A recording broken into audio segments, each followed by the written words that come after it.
Welcome to Solvetic, your channel to always learn technology easily. Below in the description, you will find useful links we used in this video.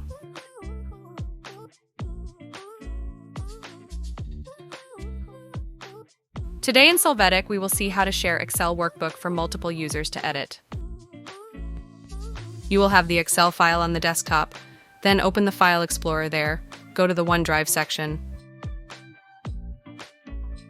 Open Documents and drag the Excel file there.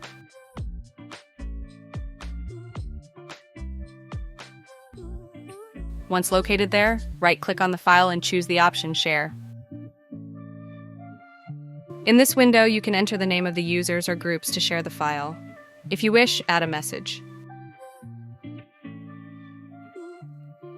Then click on Anyone with the link can edit.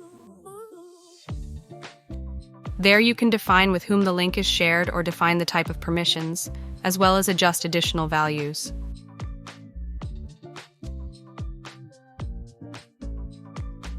Finally, you can copy the link to send it from email or other means, or click on Send to share this file with the users.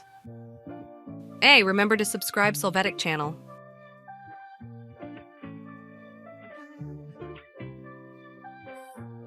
We hope it has been helpful for you. Here are links to watch more videos of your interest and subscribe to the Solvetic channel. Thank you.